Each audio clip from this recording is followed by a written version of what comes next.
Blackstone Audio presents Red November, Inside the Secret U.S.-Soviet Submarine War by W. Craig Reed. This book is dedicated to my father, Lieutenant William J. Reed, retired, who helped devise and deploy the top-secret Boresight program, and to the underwater sailors and civilians who sacrificed so much.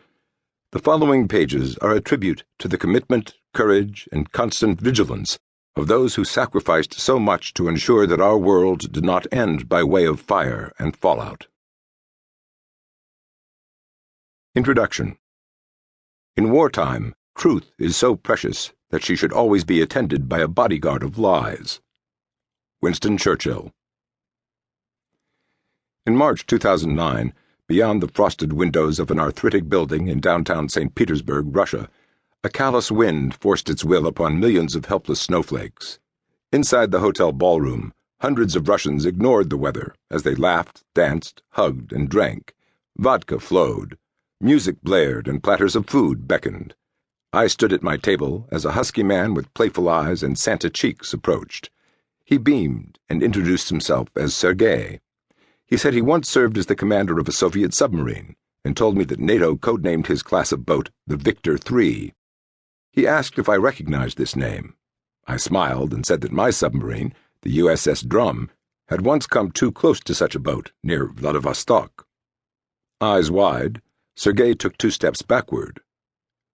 K-324? Yes, I said. K-324. Sergei reached his stubby arms around my shoulders and gave me a bear hug. In my ear, he said, "You should be dead." I nodded and said nothing. Sergei pointed at a shiny pin on my lapel. U.S. Navy diver, I said. His eyes lit up again as he tapped a similar emblem on his Russian Navy uniform. He unhooked his pin and attached it to my shirt. I did the same for him. Sergei then grabbed 2 glasses and filled each with a shot of vodka. He handed one to me, and in broken English quoted an old Russian proverb, "After a storm, there is fair weather. After sorrow, there is joy." I clicked my glass against his and downed the burning liquid. Before me, and all around me, were former enemies. Submariners who once pointed the barrels of their guns at my head, fingers poised and aimed steady. Now, with the passage of time, at an annual Russian event that honors submariners, we laughed and joked about our escapades from decades past. In Russia, submariners are revered and respected, as their profession is considered dangerous, their sacrifice worthy of praise. For this select group of volunteers, camaraderie runs as deep as their vessels. None care about nationalities, creeds, or skin color. That night, dozens of former submariners treated me as a brother among brothers.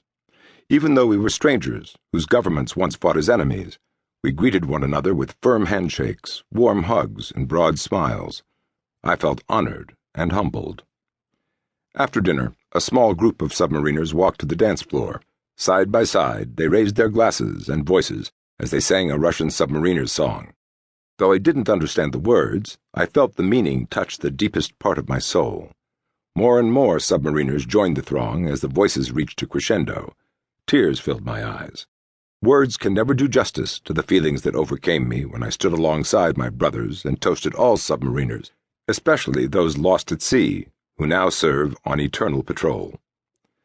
As I left the event, I wondered if those who consider themselves enemies today could do as we had done that night, lay down their swords and find a common bond.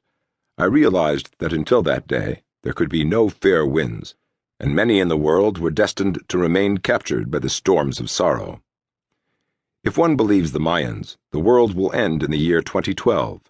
Whether by global warming, menacing asteroids, or bioterrorism, we are always on the brink of annihilation.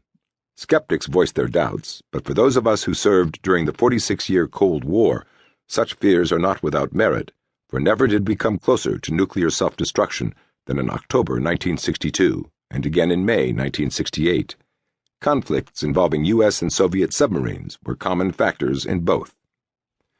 No discernible fanfare marked the final moments of a war that cost taxpayers $8 trillion and the lives of more than 100,000 Americans, almost 87,000 of those in the conflicts with Korea and Vietnam.